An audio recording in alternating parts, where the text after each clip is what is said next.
పోలవరం ప్రాజెక్టును 2026 అక్టోబర్ నాటికి పూర్తి చేయాలని లక్ష్యంగా పెట్టుకున్నట్లు ఏపీ సీఎం చంద్రబాబు తెలిపారు.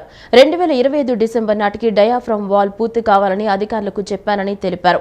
పోలవరం ప్రాజెక్టు ఒక ఐకానిక్ ప్రాజెక్టుగా ప్రత్యేక గుర్తింపు తీసుకుని రావాల్సిన ఆవశ్యకత ఉందన్నారు.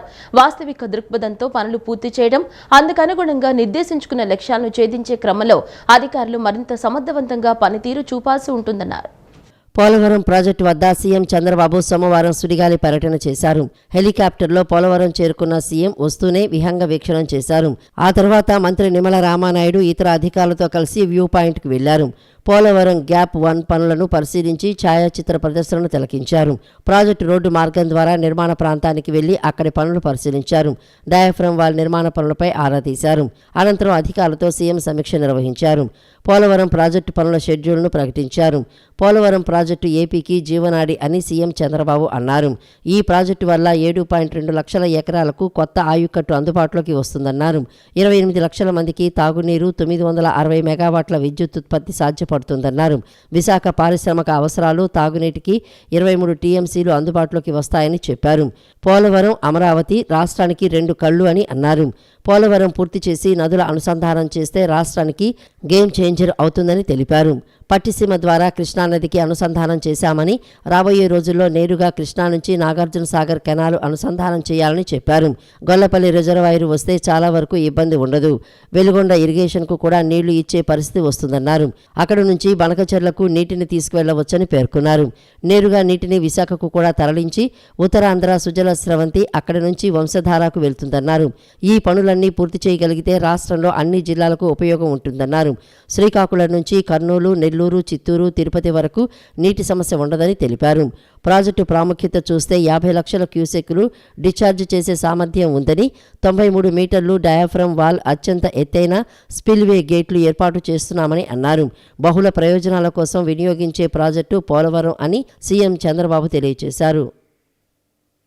ఇటీవల పీపీఏ ఎక్స్పర్ట్స్, TWC వీళ్ళందరూ కూడా ఒక 3 రోజులు వర్క్ షాప్ పెట్టారు. ప్యానల్ ఆఫ్ ఎక్స్పర్ట్స్ 2 టైమ్స్ ఇక్కడికి వచ్చారు. డీ వాటరింగ్ గానీ, అప్రోచ్ రోడ్ నిర్మాణం గానీ, వర్కింగ్ ప్లాట్ఫామ్స్ అన్ని పనులను మొదలు పెట్టాం.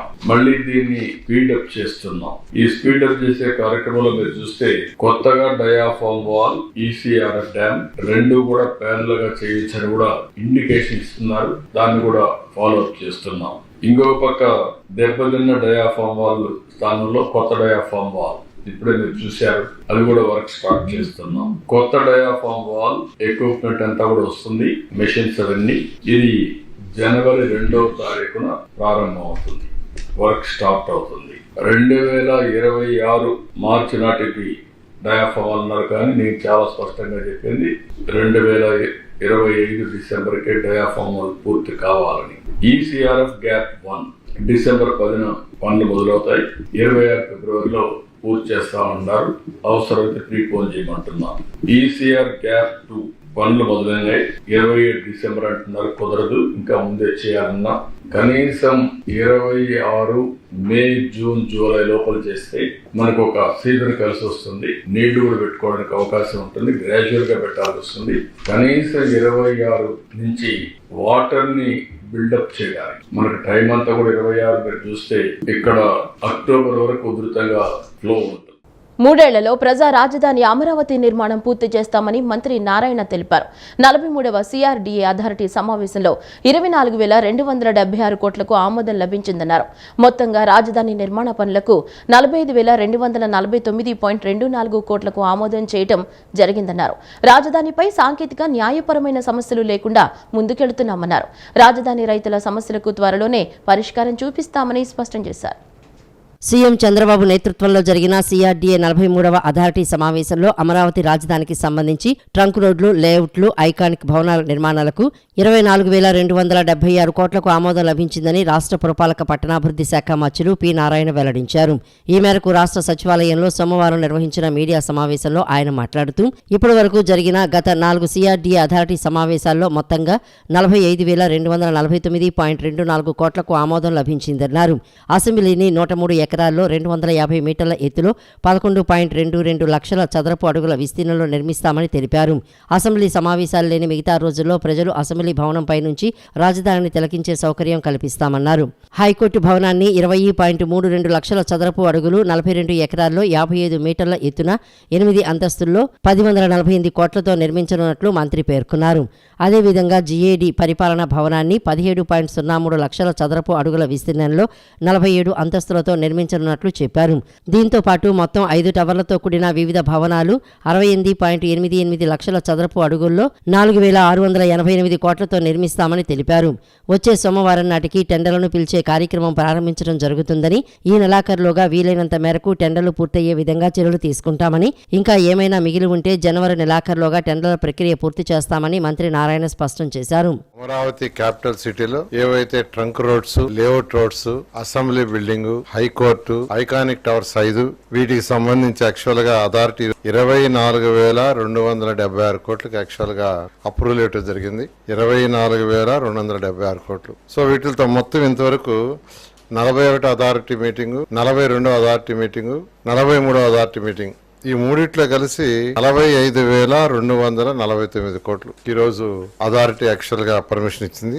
ఇందులో ముఖ్యంగా 38 అథారిటీ మీటింగ్ కూడా 684 కోట్లు ఉంది. ఇందులో మెయిన్ గా ఇవాళ అసెంబ్లీ బిల్డింగ్ మీకు అందరికీ తెలిసిందే. ఈ బిల్డింగ్ మొత్తం 103 ఎకరాల్లో యాక్చువల్ గా నిర్మిస్తున్నాం. ఇది మొత్తం 11.22 లక్షల చదరపడుగుల కన్స్ట్రక్షన్. 11.22 లక్షల చదరపడుగుల కన్స్ట్రక్షన్. ఎత్తు 250 మీటర్లు.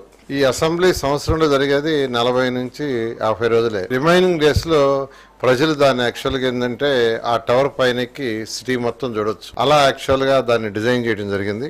ఇది అంటే ఫేజ్ 1. దీంట్లో కూడా ఇన్ఫ్రాస్ట్రక్చర్ ఉంది, ఇంటర్నల్ స్ట్రక్చర్. అది కాకుండా 765 కోట్లు దీనికి ఖర్చు అవుతుంది. అదేవిధంగా హైకోర్టు భవనం, ఇది మొత్తం 20,32,000 చదరపడుగులు.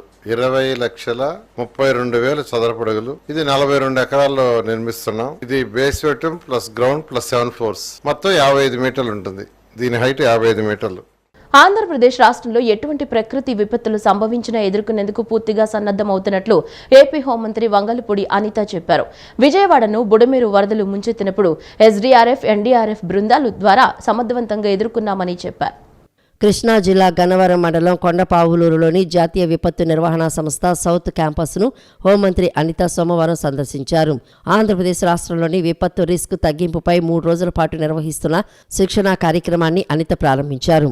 ఈ కార్యక్రమంలో ప్రకృతి విపత్తులు సంభవించినప్పుడు ఏ విధంగా ఎదుర్కోవాలనే అంశంపై వివిధ శాఖల అధికారులకు 3 రోజుల పాటు అవగాహన కల్పించనున్నారు. బుడమేరు వరదలు, హుద్హుద్ తుఫాను, ఇతర విపత్తులను సీఎం చంద్రబాబు సారథ్యంలో సమర్థవంతంగా ఎదుర్కొన్నామని హోంమంత్రి అనిత చెప్పారు. సముద్రంలో వేటగాళ్లను అప్రమత్తం చేసే సాంకేతిక పరికరాలను గత వైసీపీ ప్రభుత్వం మూలన పడేసిందని ఆమె ఆగ్రహం వ్యక్తం చేశారు. అలా చేయటం ద్వారా మత్స్యకారుల ప్రాణాలకు హాని పొంచి ఉందని అనిత చెప్పారు. రాష్ట్రంలో ఎటువంటి విపత్తు వచ్చినా ఎదుర్కొనేలా సీఎం చంద్రబాబు ఆదేశాలతో అన్ని శాఖల అధికారులకు ప్రత్యేక శిక్షణ ఇవ్వడం అభినందనీయమని అనిత తెలియజేశారు. విపత్తు నిధుల గురించి ఎన్డీఏ ప్రభుత్వంలో ఏమాత్రం డోకా లేదని ఆమె చెప్పారు.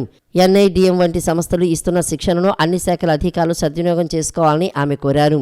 ప్రమాద అంచనా, ముందస్తు అవగాహన, విపత్తులు సంభవించినప్పుడు స్పందనపై అధికారులు పూర్తి అవగాహన కలిగి ఉండాలని హోంమంత్రి అనిత సూచించారు. డిజాస్టర్ మేనేజ్మెంట్ వాళ్ళందరికీ కూడా ఈరోజు ఒక ట్రైనింగ్ ప్రోగ్రామ్ అరేంజ్ చేయడం. ఇది స్టేట్ లెవెల్లోని ఇప్పుడు కూడా జరగలేదు ఈ ట్రైనింగ్ ప్రోగ్రామ్. ఎస్పెషల్లీ గౌరవ సీఎం గారు ఆదేశాల మేరకు డిజాస్టర్ మేనేజ్మెంట్కి ఒక పర్టికులర్గా ఒక ఎస్ఓపి క్రియేట్ చేయాలి. ఫర్దర్గా ఆంధ్రప్రదేశ్కున్న భౌగోళిక పరిస్థితులను బట్టి చాలా సందర్భాల్లో వరదలు వస్తుంటాయి, తుఫాన్లు వస్తుంటాయి, కరువు వస్తుంటుంది, అట్ ద సేమ్ టైం పిడుగులు పడే పరిస్థితులు ఇవన్నీ కూడా ఉంటాయి. అటువంటి పరిస్థితుల నుంచి ప్రజలను తాము ఎలా రక్షించుకోవాలన్నది ఒక ఎత్తు అయితే, డిపార్ట్మెంట్ పరంగా మనం ఎటువంటి ప్రికాషన్స్ తీసుకోవాలి, ఎటువంటి రెస్క్యూ ఆపరేషన్స్ తీసుకోవాలి, ఇమీడియట్గా ఎలాగ మనం రెస్క్యూ ఆపరేషన్స్లోకి వెళ్ళాలి అన్న దాని మీద ఒక కంప్లీట్గా ఒక ఎస్ఓపి క్రియేట్ చేయమని మా అందరికీ కూడా ఒక ఆదేశాలు జారీ చేయడం జరిగింది.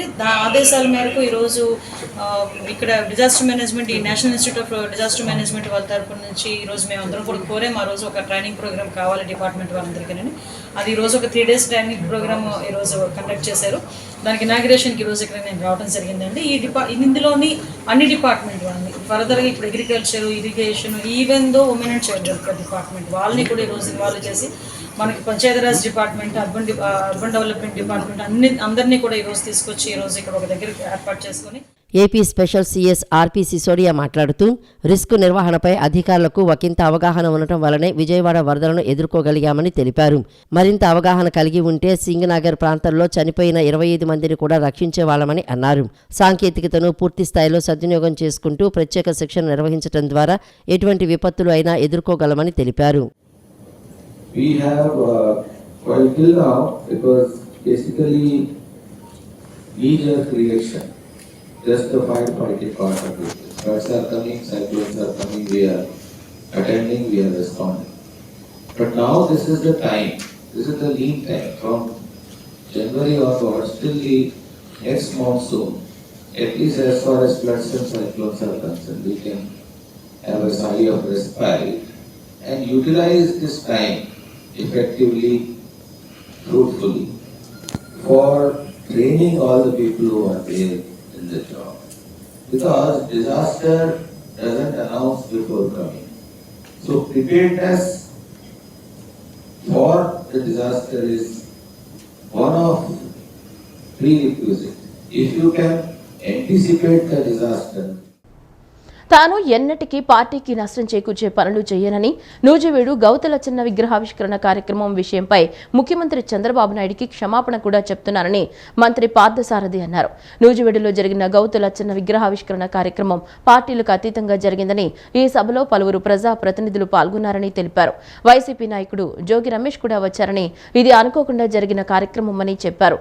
గౌడ సంఘం నాయకుల ఆహ్వానం మేరకు ఈ కార్యక్రమంలో పాల్గొన్నారని అన్నారు. జోగి రమేష్ వస్తున్నట్లు ముందుగా తెలిసి ఉంటే కార్యక్రమానికి హాజరయ్యేవాళ్నే కాదని మంత్రి వివరించారు. నూజివీడులో జరిగిన సర్దార్ గౌతులచ్చన విగ్రహ ఆవిష్కరణ సభలో పాల్గొన్న అంశంపై సోమవారం విజయవాడలోని ఆటోనగర్ తెలుగుదేశం పార్టీ కార్యాలయంలో మంత్రి పార్థసారథి విలేకరుల సమావేశంలో స్పందించారు. సామాజిక న్యాయం కోసం పోరాటం చేసిన సర్దార్ గౌతులచ్చన విగ్రహావిష్కరణ పార్టీలకు అతీతంగా నూజివీడు నియోజకవర్గంలో జరిగిందని, ఈ కార్యక్రమంలో తెలుగుదేశం పార్టీ సీనియర్ నాయకుడు ఆర్టీసీ చైర్మన్ కొనకళ్ళ నారాయణరావు, పలాస శాసనసభ్యురాలు గౌతు శిరీష, ఇంకా కొంతమంది గౌడ సంఘ నాయకులు హాజరయ్యారని చెప్పారు. ఈ కార్యక్రమానికి వైసీపీ నాయకుడు జోగి రమేష్ కూడా వచ్చారని, ఇది అనుకోకుండా జరిగిన కార్యక్రమం అని, గౌడ సంఘ నాయకులు ఆహ్వానం మేరకు ఈ కార్యక్రమంలో పాల్గొన్నారని తెలిపారు. ముఖ్యమంత్రి చంద్రబాబు నాయుడు, పార్టీ యువ నాయకుడు, రాష్ట్ర విద్యాశాఖ మంత్రి లోకేష్ తనను అక్కున చేర్చుకున్నారని, తెలుగుదేశం పార్టీ తనకు సముచిత స్థానం కల్పించిందని, తెలుగుదేశం పార్టీకి తాను జీవితాంతం రుణపడి ఉంటానని మంత్రి తెలియజేశారు. తాను ఎన్నటికీ పార్టీకి నష్టం చేకూర్చే పనులు చేయనని, ఈ విషయంపై ముఖ్యమంత్రి చంద్రబాబు నాయుడికి క్షమాపణ కూడా చెబుతున్నానని అన్నారు. ముందుగానే ఈ విషయం తెలిసి ఉంటే కార్యక్రమానికి హాజరై అయ్యేవాడిని కాదని మంత్రి వివరించారు. అనుకోకుండా అక్కడికి వెళ్ళిన తర్వాత జోగి రమేష్ కూడా అక్కడ కార్యక్రమంలో పాల్గొంచుకుంటారు. తెలుగుదేశం పార్టీ తరఫున కార్యక్రమాన్ని నిర్వహించడం కానీ, తెలుగుదేశం పార్టీ తరఫు నుంచి ఆయన ఆహ్వానించడం కానీ, కూటమి పార్టీలు ఎవరు కూడా ఆయన ఆహ్వానించలేదు. ఇది అనుకోకుండా జరిగిన సంఘటన అని చెప్పేసి మనం చేస్తా ఉన్నాను. నన్ను మన ప్రియతమ నాయకులు గౌరవ ముఖ్యమంత్రి చంద్రబాబు నాయుడు గారు, లోకేష్ బాబు గారు నన్ను గౌరవించి ఆశీర్వదించి నాకు ఈ స్థానాన్ని కల్పించిన నెలల ఏ రోజు కూడా పార్టీకి నష్టం జరిగే కార్యక్రమాలు చేయాలని చెప్పేసి కొన్ని సందర్భంగా తెలియజేస్తా ఉన్నాను. ఎల్లవేళలా తెలుగుదేశం పార్టీ బలోపేతానికి చంద్రబాబు నాయుడు గారు, లోకేష్ బాబు గారి నాయకత్వాన్ని బలపరచడానికి నేను అదేవిధంగా కార్యకర్తలకి అండగా ఉంటూ పనిచేస్తానని చెప్పేసి సందర్భంగా తెలియజేస్తాం. బహుశా మనం చూస్తా ఉన్నాం, జగన్మోహన్ రెడ్డి గారి నాయకత్వం మీద నమ్మకం కోల్పోయి అనేక మంది జనసేన పార్టీలో, తెలుగుదేశం పార్టీలో చేరుతున్న విషయం చూస్తా ఉన్నాం. ఆ విధంగా ఏమన్నా ప్రయత్నాలు కానీ తాపత్రయం కానీ చేసేదేమో నాకు తెలియదు.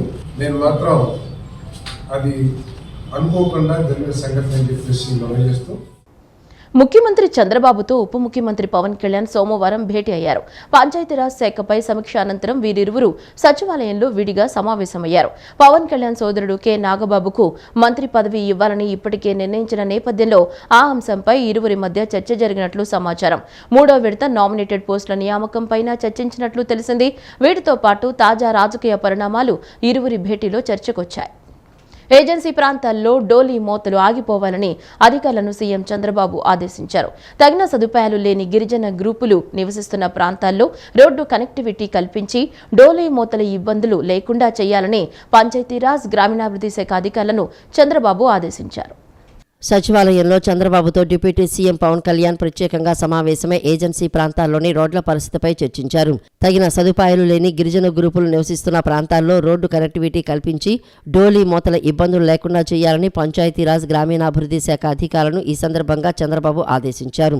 ముందుగా 20 గిరిజన నివాసిత ప్రాంతాలకు రోడ్డు కనెక్టివిటీ కల్పించేందుకు 48.5 కోట్లతో 9 రోడ్ల నిర్మాణాలు చేపట్టాలని, ఇందుకు రాష్ట్ర ప్రభుత్వ నిధులు వినియోగించాలని సూచించారు.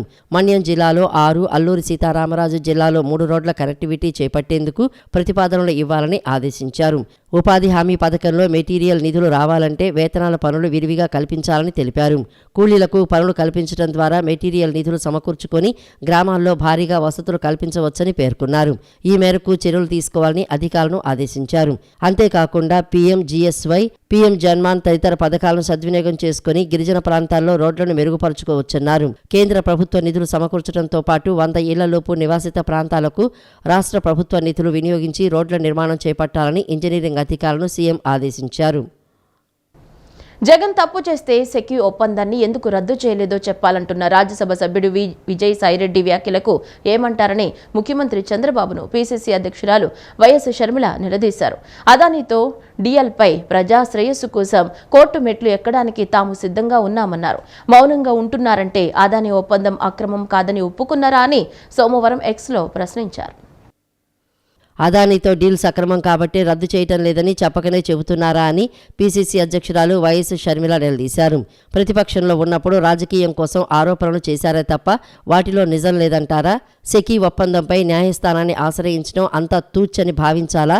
ముడుపులు వాళ్ళకేనా, తమకు అందాయని అంగీకరిస్తున్నట్లేనా? అందుకే ఏసీబీని పంజరంలో బంధించారా? అందుకేనా అదానీపై ఒక్క మాట కూడా మాట్లాడడం లేదని విమర్శించారు. 1750 కోట్ల లంచం తీసుకుని రాష్ట్ర ప్రజల నెత్తిన 1.5 లక్షల కోట్ల భారం వేసి అదానికి మేలు చేసే డీల్పై మౌనంగా ఉన్నారా అని చంద్రబాబును షర్మిల ప్రశ్నించారు. అదానీపై చంద్రబాబు మౌనంగా ఉన్న కాంగ్రెస్ మాత్రం ఆందోళన ఆపదని తేల్చెప్పారు. ఇప్పటికైనా డీల్ను రద్దు చేసి 1750 కోట్ల ముడుపులపై దర్యాప్తునకు ఆదేశాలు ఇవ్వాలని డిమాండ్ చేశారు. మంగళగిరి ఎయిమ్స్ మొదటి స్నాతకోత్సవానికి రాష్ట్రపతి ద్రౌపది ముర్ము నేడు విచ్చేస్తున్న నేపథ్యంలో పటిష్టమైన బందోబస్తు నిర్వహించాలని పోలీస్ కమిషనర్ ఎస్వి రాజశేఖర్ బాబు పేర్కొన్నారు. గన్నవరం విమానాశ్రయం నుంచి ఎయిమ్స్ వరకు రోడ్డు మార్గాన వెళతారని, ఎలాంటి ఇబ్బందులు లేకుండా చూడాలని సూచించారు. సోమవారం సాయంత్రం పోలీస్ పెరేడ్ గ్రౌండ్స్ లో అధికారులు, సిబ్బందికి ఆయన దిశానిర్దేశం చేశారు. గూడవల్లి నుంచి కనకదుర్గమ్మ వారధి వరకు సుమారు 16 కిలోమీటర్ల మేర బందోబస్తు నిర్వహించాల్సి ఉంటుందని తెలిపారు. కేటాయించిన ప్రాంతాల్లో అప్రమత్తతతో, అంకితభావంతో విధులు నిర్వహించాలన్నారు. ఎక్కడైనా వాహనాలు బ్రేక్ డౌన్ అయితే వెంటనే కంట్రోల్ రూమ్ లేదా పై అధికారులకు సమాచారం అందించాలని కోరారు. ట్రాఫిక్ జామ్లు తలెత్తకుండా చూడాలని కోరారు. ఈ సమావేశంలో డీసీపీలు కె ఉమామహేశ్వరరాజు, ఉదయరాణి, కృష్ణమూర్తి నాయుడు, ఎస్వీడి ప్రసాద్, ఏడీసీపీలు ఎం రాజారావు, విఎల్ ప్రసన్నకుమార్, ఏసీపీలు, సిఐలు, ఇతర సిబ్బంది పాల్గొన్నారు. రాష్ట్ర ప్రభుత్వం అత్యంత ప్రతిష్టాత్మకంగా స్వర్ణాంధ్ర అట్ 2047 విజన్ డాక్యుమెంట్ను ఆవిష్కరించిందని కలెక్టర్ డాక్టర్ జి లక్ష్మీషా అన్నారు. పేదరిక నిర్మూలన, ఉపాధి కల్పన, నైపుణ్యం, మానవ వనరుల అభివృద్ధి తదితర 10 సూత్రాల ఆధారంగా రూపొందిన డాక్యుమెంట్కు సంబంధించి జిల్లా స్థాయి కార్యాచరణలోని లక్ష్యాల సాధనకు అధికారులు కృషి చేయాలని ఆదేశించారు. కలెక్టరేట్ శ్రీ పింగళి వెంకయ్య సమావేశ మందిరంలో సోమవారం జరిగిన ప్రజా సమస్యల పరిష్కార వేదిక కార్యక్రమంలో కలెక్టర్ లక్ష్మీశా అధికారులతో కలిసి పాల్గొన్నారు. PGRS కార్యక్రమంలో collector Lakshmisha, joint collector doctor Nidhi Meena, DRO M Lakshmi Narasimham, DRDA PD K Srinivasarao, గ్రామ వార్డు సచివాలయ ప్రత్యేక అధికారి జి జ్యోతితో కలిసి ప్రజల నుంచి ఆర్జీలు స్వీకరించారు. కలెక్టర్ లక్ష్మీశా ప్రతి ఆర్జీని నిశితంగా పరిశీలించి సమస్య పరిష్కారానికి సంబంధిత అధికారికి సూచనలు చేసి అర్జీదారులకి భరోసా కల్పించారు. కార్యక్రమంలో మొత్తం 108 అర్జీలు వచ్చాయి. రెవెన్యూ ఆర్జీలు 39 వచ్చాయి. పురపాలక పట్టణాభివృద్ధికి సంబంధించి 15, పోలీసు 11, పంచాయతీ రాజుకు సంబంధించి 7, విద్య 5, DRDA 4, stamps and registration 3, tribal 3, ICDS 3, civil supply 2, ఉపాధి కల్పన 2, ఎల్డీఎం 2, మార్కెటింగ్ 2, విభిన్న ప్రతిభావంతులు ఆర్డబ్ల్యూఎస్, హెల్త్, మెడికల్, రోడ్లు, భవనాలు, ఫిషరీస్, అటవీ, cooperative, irrigation, RM, APS, RTC, survey శాఖలకు సంబంధించి ఒక్కో ఆర్జీ వచ్చాయి. ఈ సందర్భంగా కలెక్టర్ మాట్లాడుతూ 10 సూత్రాలపై ప్రత్యేక దృష్టితో శాఖలు తమ రోజువారీ కార్యకలాపాలు సాగించాలని సూచించారు. రాష్ట్ర ప్రభుత్వం రియల్ టైం గవర్నెన్స్ పీజీఆర్ఎస్కు అత్యంత ప్రాధాన్యమిస్తోందన్నారు. త్వరలోనే వాట్సాప్ గవర్నెన్స్ కార్యకలాపాలు ప్రారంభం కానున్నాయని, ప్రజలకు సుపరిపాలన అందించేందుకు సాంకేతికత అనుసంధానంతో ప్రభుత్వం విప్లవాత్మక మార్పులకు శ్రీకారం చుడుతోందని, ఇందుకు అధికారులు సన్నద్ధంగా ఉండాలని సూచించారు. జిల్లా స్థూల దేశీయోత్పత్తి వృద్ధికి సమన్వయంతో పనిచేయాలని, వ్యవసాయ అనుబంధ రంగాలతో పాటు పారిశ్రామిక సేవా రంగాల్లో మరింత అభివృద్ధికి అవకాశం ఉన్న అంశాలపై దృష్టి సారించాలని సూచించారు. జిల్లాలో పర్యాటకం అభివృద్ధికి మంచి అవకాశాలు ఉన్నాయని, ఈ దిశగా కూడా ఆలోచించాలని పేర్కొన్నారు. కృష్ణా జిల్లా చోడవరం గ్రామంలోని Subhashini river view gated community నందు మొక్కలు నాటే కార్యక్రమానికి ముఖ్య అతిథిగా ఎమ్మెల్యే బోడే ప్రసాద్ హాజరయ్యారు. ఈ కార్యక్రమంలో బోడే ప్రసాద్ పేరు మీద ఒక మొక్క నాటారు. ఈ సందర్భంగా ఆయన మాట్లాడుతూ ప్రతి ఒక్కరూ తమ వంతుగా ఒక మొక్క నాటాలని పిలుపునిచ్చారు. మొక్కల్ని సంరక్షిస్తే తిరిగి ప్రాణవాయువు రూపంలో అవే మనకి ఉపయోగపడతాయని తెలిపారు. నియోజకవర్గ వ్యాప్తంగా ప్రతి ఒక్కరూ తమ వంతుగా ఒక మొక్కని నాటాలని ఎమ్మెల్యే కోరారు. ఎస్సీ వర్గీకరణపై సుప్రీంకోర్టు ఇచ్చిన తీర్పును వ్యతిరేకిస్తున్నామని అఖిల భారత మాలల సంఘం అధ్యక్షుడు ఉప్పలేటి దేవిప్రసాద్ అన్నారు. గుంటూరులో నిర్వహించిన మాలల సభకు ప్రభుత్వం ఎన్ని అడ్డంకులు సృష్టించినా విజయవంతమైందన్నారు. వర్గీకరణపై కూటమి ప్రభుత్వం ఆర్ఆర్ మిశ్రా కమిషన్ను ఏర్పాటు చేయడం తొందరపాటు చర్య అని పేర్కొన్నారు. గాంధీనగర్లోని ఓ హోటల్లో అఖిల భారత మాలల సంఘం అధ్యక్షుడు ఉప్పులేటి దేవి ప్రసాద్ విలేకరుల సమావేశం నిర్వహించారు. ఈ సందర్భంగా ఆయన మాట్లాడుతూ వర్గీకరణపై కూటమి ప్రభుత్వం ఆర్ఆర్ మిశ్రా కమిషన్ను ఏర్పాటు చేయడం తొందరపాటు చర్య అని పేర్కొన్నారు. కమిషన్ను రద్దు చేసి ఎస్సీల రిజర్వేషన్ను 25% పెంచాలని డిమాండ్ చేశారు. రిజర్వేషన్ శాతం పెంచితే వర్గీకరణ అవసరం ఉండదని చెప్పారు. కూటమిలో ఉన్న పార్టీలు వర్గీకరణను వ్యతిరేకిస్తున్నాయని, వెనక్కి తగ్గకపోతే ఉద్యమాన్ని ఉధృతరం చేస్తామని హెచ్చరించారు. మరి తొందరపాటుతో ఆర్ఆర్ మిశ్రా కమిషన్ అనేటువంటిది నియమించింది. దీని విధి విధానాల్లో మేము రిజర్వేషన్ వర్గీకరణ చేస్తాం, మీరు ఎలా చేయాలో చెప్పండి అనేటువంటి విధి విధానాలు నిర్ణయించింది. చేస్తామని ఎలా చెబుతారు వీళ్ళు? చేసేస్తామని నిర్ణయిస్తారా? కమిషన్ ఉద్దేశం ఏంటి? కమిషన్ వేసే ఉద్దేశం ఏంటంటే అసలు కులాల పరిస్థితి ఎలా ఉంది, 59 కులాల యొక్క ఆర్థిక సామాజిక విద్యా విషయమైన పరిస్థితులు ఎలా ఉన్నాయి, వాళ్ళంతా దీనికి అనుకూలంగా ఉన్నారా లేదా, మరి దీనికి పంచాల్సిన అవసరం ఉందా లేదా, విభజన అవసరమా కాదా అనేటటువంటి విషయాల్ని చర్చించాల్సినటువంటి కమిషన్ చర్చించకుండా చేసి ముందే మేము చేసేస్తున్నాం, మీరు రిపోర్ట్ ఇవ్వండి అంటే ఇంకా చేసేదేముంది? జై భీమారావు భారత పార్టీ అధ్యక్షుడు జడ శ్రావణ్ కుమార్ మాట్లాడుతూ ముఖ్యమంత్రి చంద్రబాబు మాల మాదిగల మధ్య చిచ్చు పెడుతున్నారని ఆరోపించారు. త్వరలో ఢిల్లీలో రౌండ్ టేబుల్ సమావేశాలు నిర్వహించి తమ గలం వినిపిస్తామని అన్నారు. ఈరోజు రాష్ట్రాన్ని మొన్నటిదాకా పరిపాలించిన జగన్మోహన్ రెడ్డి శత్రువు కాదు మాకు. ఇప్పుడు పరిపాలిస్తున్నటువంటి చంద్రబాబు నాయుడు శత్రువు కాదు. మాకు శత్రువు ఎవరు అంటే ఇప్పుడు ప్రధానమైనటువంటి శత్రువు వీళ్ళ ప్రకారంగా మాదిగలు. మాదిగ సోదరులకు శత్రువులు ఎవరంటే మేము. అంటే మాలలకి మాదిగలకి శత్రువులుగా చేసి కమ్మారెడ్డి సోదరులు అనేవాళ్ళు శత్రువులు కాదు అని ఎలిమినేట్ చేసి భారతదేశం మొత్తంలో ఈవెన్ తెలంగాణలో కూడా అదే పరిస్థితి. 2 కులాల మధ్య ఈవెన్ చెన్నై తమిళనాడులో అదే పరిస్థితి, ఉత్తరప్రదేశ్లో అదే పరిస్థితి, మధ్యప్రదేశ్లో అదే పరిస్థితి, కేరళలో అదే పరిస్థితి, కర్ణాటకలో అదే పరిస్థితి. ఇలా రాష్ట్రాల్లో ఉన్నటువంటి ఉపకులాల మొత్తాన్ని కూడా విభజించేసేసి వీళ్ళు కొట్టుకొని చచ్చిపోయేటట్టుగా దేశంలో ఇంక ఎప్పటికీ రాజ్యాధికారం సాధించకుండా 40 కోట్ల మంది ప్రజలని 400 విభాగాలుగా విభజించినటువంటి అత్యంత దుర్మార్గకరమైనటువంటి జడ్జిమెంట్ ఈ జడ్జిమెంట్. వ్యసనాలకు బానిసై చోరీకి పాల్పడ్డ ఓ వ్యక్తిని ఉయ్యూరు రూరల్ పోలీసులు సోమవారం అరెస్ట్ చేశారు. 6.30 లక్షల విలువైన బంగారు ఆభరణాలు స్వాధీనం చేసుకున్నారు. కేసును ఛేదించడంలో కీలక పాత్ర పోషించిన ఎస్ఐ సురేష్ బాబు సిబ్బందిని జిల్లా ఎస్పీ గంగాధర్రావు ప్రత్యేకంగా అభినందించి రివార్డులను ప్రకటించారు. ఈ రివార్డులను కంకిపాడు సీఐ మురళీకృష్ణ అందజేశారు. ఉయ్యూరు రూరల్ పోలీస్ స్టేషన్లో సీఐ మురళీకృష్ణ సోమవారం విలేకరుల సమావేశం నిర్వహించి చోరీ కేసులో అరెస్టైన నిందితుడు మధుబాబును మీడియా ఎదుట హాజరుపరిచారు. ఈ సందర్భంగా కంకిపాడు సీఐ జె మురళీకృష్ణ మాట్లాడారు. మండలంలోని కాటూరు అంబేద్కర్ నగర్లో ఈ నెల 13న చోరీ జరిగింది. ఒంటరిగా నివాసముంటున్న వృద్ధురాలు కొత్తూరు సంతోషమ్మ ఇంట్లో 90 గ్రాములు బంగారు ఆభరణాలు చోరీ అయ్యాయి. ఘటనపై ఉయ్యూరు రూరల్ పోలీస్ స్టేషన్లో కేసు నమోదైంది. ఈ నెల 13న వృద్ధురాలు సంతోషమ్మ ఆరు బయట పనిచేస్తూ ఉండగా మధుబాబు ఇంట్లోకి ప్రవేశించి ఇనుపరాడ్డుతో బీరువా తాళం పగలగొట్టి అందులో ఉన్న 90 గ్రాముల బంగారు ఆభరణాలు అపహరించాడు. ఉయ్యూరులో బంగారు ఆభరణాలను తాకట్టు పెట్టాడు. వచ్చిన డబ్బుతో జలసాలు చేస్తున్నాడు. Rural SI K Suresh Babu చోరీ ఘటనపై ప్రత్యేకించి దర్యాప్తు చేపట్టి సిబ్బందితో రెక్కి నిర్వహించారు. అందిన సమాచారం మేరకు మధుబాబుపై అనుమానం రావడంతో కదలికపై నిఘా ఉంచారు. చోరీకి పాల్పడింది మధుబాబు అని నిర్ధారించుకుని కాటూరులో సోమవారం అదుపులోకి తీసుకుని విచారించారు. నేరాన్ని అంగీకరించడంతో నిందితుడిని అరెస్ట్ చేసి కోర్టుకు తరలించారు. 6.3 లక్షల విలువైన బంగారు ఆభరణాలు స్వాధీనం చేసుకున్నారు. కేసును ఛేదించడంలో కీలక పాత్ర పోషించిన ఎస్ఐ సురేష్ బాబు సిబ్బందిని జిల్లా ఎస్పీ గంగాధర్రావు ప్రత్యేకంగా అభినందించి రివార్డులను ప్రకటించారు. ఈ రివార్డులను సీఐ మురళీకృష్ణ అందజేశారు. బట్టలు ఉతుకుదామని బాత్రూమ్ దగ్గరికి వెళ్ళింది. ఆ క్రమంలో అది చూసి లోపలికి వెళ్ళి ఆ బీరువాలో గార్డేజ్ బీరువాని ఐరన్ రాడ్తో పగలకొట్టి ఆ బంగారాన్ని మొత్తం దాంట్లో ఉన్నటువంటి బంగారం తీసుకుని వెళ్ళాడు. సుమారుగా బంగారం విలువ 6,30,000 రూపాయలు ఉంటుంది. ఆ బంగారాన్ని తీసుకుని వెళ్ళిన తర్వాత అంత బంగారం మన ఉయ్యూరులో తాకట్టు పెట్టి ఆ వచ్చిన డబ్బులతో జల్సాగా తిరుగుతూ ఉన్న క్రమంలో మనం ఎస్ఐ గారికి రాబడిన సమాచారం మేరకు ఈరోజు ఉదయం వాళ్ళ నాయనమ్మ ఇంటి దగ్గర అదుపులోకి తీసుకుని అది బంగారం కూడా రికవర్ చేయడం అయింది.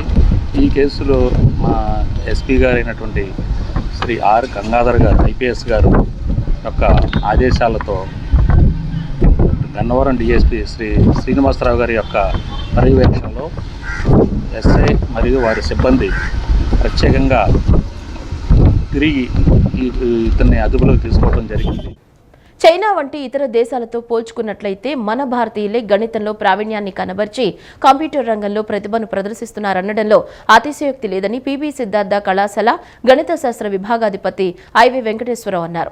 శ్రీనివాస రామానుజన్ జీవించినది కొద్ది కాలమే అయినా సుమారు 3,900 ఫలితాలు రాబట్టారని చెప్పారు. రామానుజన్ గణిత విశ్లేషణ, సంఖ్యాశాస్త్రం, అనంత శ్రేణులు, అవిరామ భిన్నాలు, గణిత విభాగాల్లో విశేషమైన కృషి చేశారని చెప్పారు. జాతీయ గణిత దినోత్సవం సందర్భంగా కానూరులోని కేసీపీ సిద్ధార్థ ఆదర్శ రెసిడెన్షియల్ పబ్లిక్ స్కూల్లో సోమవారం మ్యాథ్స్ మేళా ఏర్పాటు చేశారు. మ్యాథ్స్ మేళాలో భాగంగా 500 మంది విద్యార్థులు వివిధ రకాల 100 విభిన్న అంశాలను చిత్రించి ప్రదర్శించారు.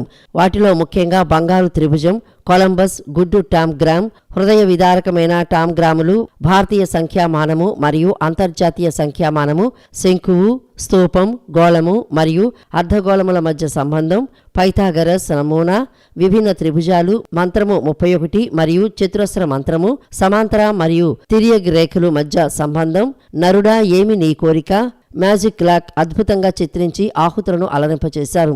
ఈ సందర్భంగా విద్యార్థులు గణిత శాస్త్ర ప్రాధాన్యాన్ని తెలియజేసే గీతాలను, నృత్యాలను, నాటికలను అద్భుతంగా ప్రదర్శించారు. పిబి సిద్ధార్థ కళాశాల గణిత శాస్త్ర విభాగాధిపతి ఐవి వెంకటేశ్వరరావు భారతదేశ గణిత శాస్త్ర ఆర్యభట్ల సున్నాన్ని కనుగొనడం వల్ల గణిత శాస్త్రంలో ఎంతో చెప్పుకోదగిన మార్పులు చేకూరాయని అన్నారు. పాఠశాల convener Veerapaneni Sasikala, principal Manoj Karmakar, vice principal Saikrishna, విద్యార్థులు తదితరులు ఈ కార్యక్రమంలో పాల్గొన్నారు. ఈ వార్తలు ఇంతటితో సమాప్తం. నమస్కారం.